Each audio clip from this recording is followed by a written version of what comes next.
It's Tucker Carlson. The Biden administration arrested Donald Trump this afternoon. They had him arraigned and fingerprinted in a Miami courthouse like the accused felon he now technically is. These were the first steps in a process that is designed to put Donald Trump behind bars for the rest of his life.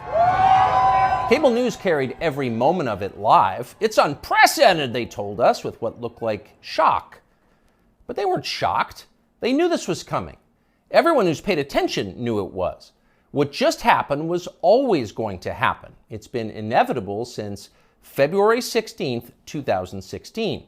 That's the day Donald Trump made a blood enemy of the largest and most powerful organization in human history, which would be the federal government. Despite what you may remember, it wasn't anything that Trump had said about immigration or trade with China or rapists from Mexico. Those are the stories that dominated the headlines that year. Trump's a racist, they screamed. Stop him!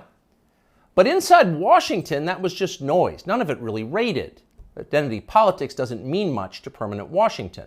What matters, then and now, is foreign policy.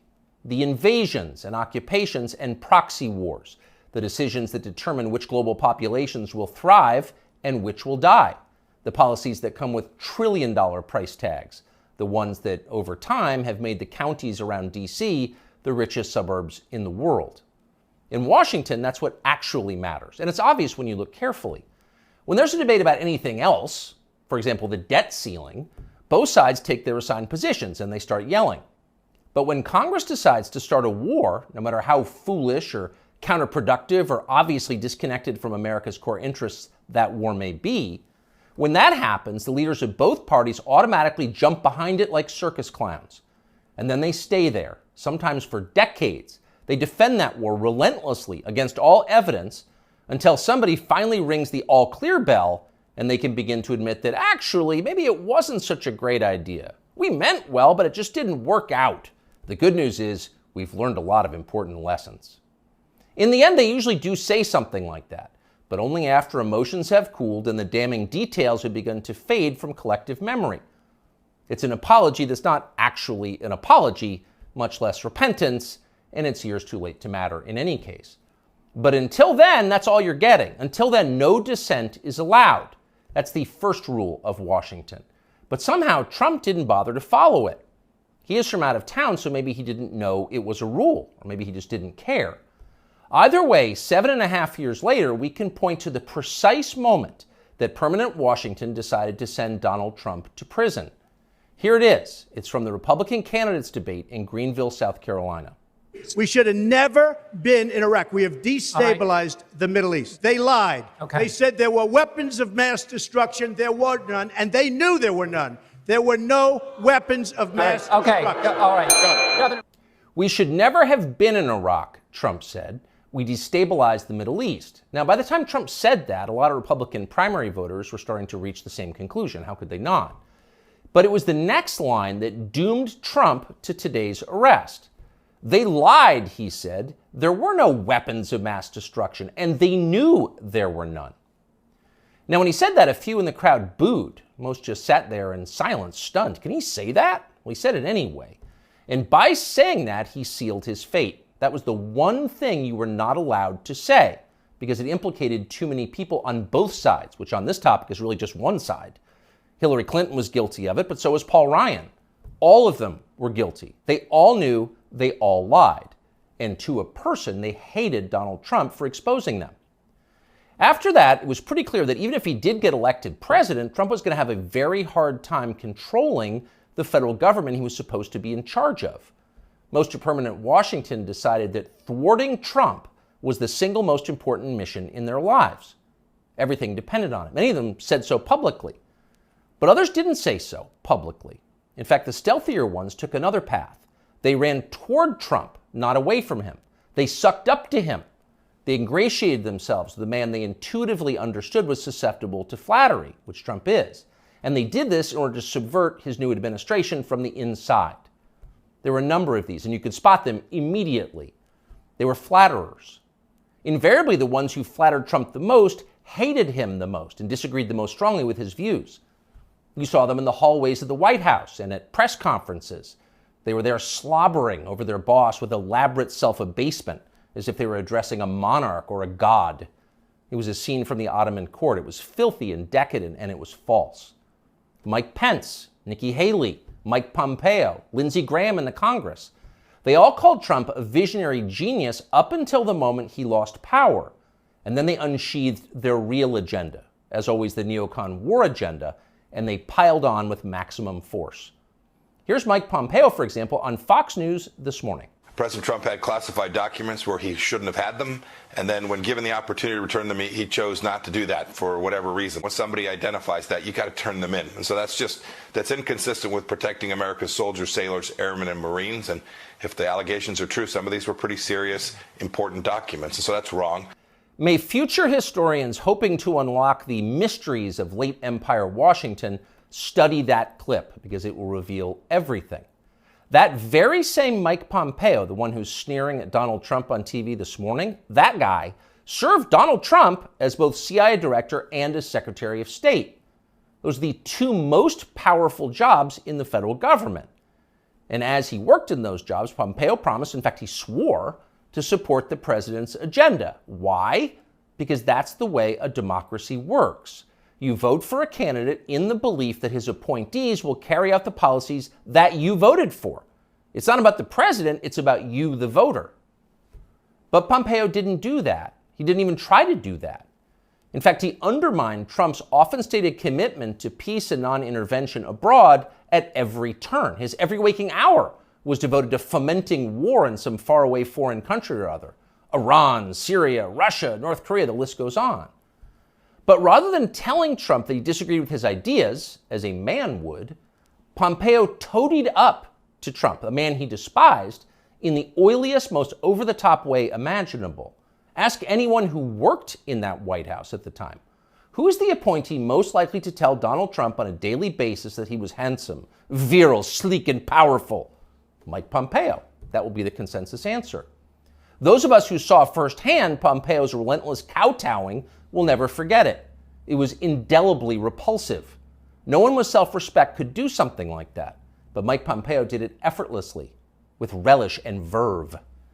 Now, this same person is telling Fox News viewers that he fears for the safety of our military, our soldiers, sailors, airmen, and Marines, in the approved phrase, because Donald Trump took some classified documents home and didn't immediately return them to the National Archives? What a lie that is. Mike Pompeo knows that's a lie. He spent his entire life in Washington. Washington is a city where internal memos about Labor Day are classified because everything is classified. Your government has classified more than 1 billion federal documents, most of them boring and pointless and a danger to no one, and locked them away in secret where you can't see them because you may be an American citizen, but not really, and therefore you don't have the necessary clearances to know what's going on. And by the way, none of this is done in order to make America safer, any more than COVID restrictions were designed to keep you healthy. No, it's a caste system. That's the point. And you're the untouchable in this hierarchy. Mike Pompeo knows that. Everybody who works in Washington knows that. How many secret documents do you think Dick Cheney took home with him while he was running the Iraq War? How many did his wife read? She never had a clearance. We'll never know the answer because there is no chance Dick Cheney will ever be investigated or his staffers will be told to wear wires in his presence. He will never be indicted for this. Of course not. Dick Cheney is a neocon. Donald Trump is not. Dick Cheney supports war with Russia. Trump does not. That's the difference. The rest is just a distraction. The prosecution of Donald Trump is transparently political. He's literally Joe Biden's main political opponent. He's polling over 60% among Republican voters right now. So Joe Biden is doing what no president has ever dared to do. He's using law enforcement to lock up his chief rival. That's happening right now. Anyone who denies it's happening is lying to you. But actually, it's worse than that. Trump's prosecution isn't just political, it's ideological. Nobody with Trump's views is allowed to have power in this country. Criticize our wars and you're disqualified. If you keep it up, we'll send you to prison.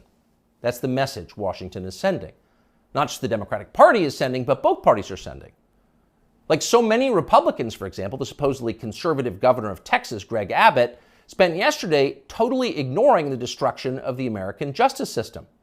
Instead, he signed a highly important bill called the Crown Act, which according to the celebratory tweet Abbott sent commemorating it, will, quote, prohibit discrimination based on textures and hairstyles historically associated with race.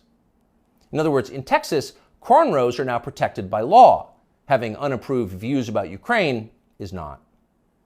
That's fine with most elected Republicans. They find Trump tiresome and embarrassing. Their donors hate him. They will not be sad if he dies in jail. But what about voters? What are they learning from this spectacle? Well, mostly they're learning that they have no power at all because nobody cares about them. But they already knew that. Unlike so many of our elected leaders, they have been to America recently. They know what it looks like. Have you seen it? If you've got a few days this summer, find out. Take a road trip and see for yourself. Drive 500 miles in any direction and then come home. How are things looking? Well, they should look great. The federal government spent $6.5 trillion last year. That's more than any government has ever spent, ever. So at the very least, you would expect pristine public roads. Oh no, that's not what you see when you drive around this country. There are potholes and Jersey barriers everywhere. Looks like Tegucigalpa before the Chinese decided to rebuild the infrastructure of Honduras. We don't have China buying our roads. So they're falling apart. You'd think the people you would pass on your road trip would look happy and prosperous. Again, this is a very rich country. But a lot of them don't. Quite a few appear to be strung out on drugs. You see them shuffling by shuttered storefronts in small towns. And you wonder, as you see all of this, where did all the money go? It's certainly not here. Well, it's in Washington. It's in Fairfax and Loudoun counties, and in leafy, perfectly manicured Northwest D.C. And of course, a huge chunk of it went to Ukraine, to Zelensky and his friends. Not because you voted for that. You didn't vote to give it to them. You never would. But because Joe Biden and his many allies, from Chuck Schumer to Mitch McConnell to Paul Ryan, and every single news anchor on all of television, all of them believe that Ukraine, its borders, its future, its infrastructure are all more important than the town that you live in. They sincerely think that, and it's obvious. Everyone in power thinks that, except for Donald Trump. Whatever else you say about him, Trump is the one guy with an actual shot at becoming president who dissents from Washington's long-standing pointless war agenda. And for that one fact, they're trying to take Trump out before you can vote for him. And that should upset you more than anything that's happened in American politics in your lifetime.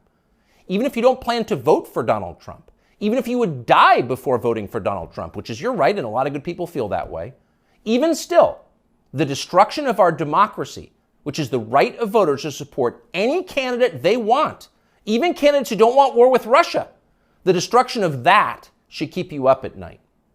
Yes, Donald Trump is a flawed man, but his sins are minor compared to those of his persecutors.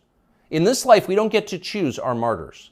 We can only choose our principles, and America's are at stake. Younger people say the news is full of lies. Since Kennedy's motorcade, 239 people. The death of Jeffrey Epstein.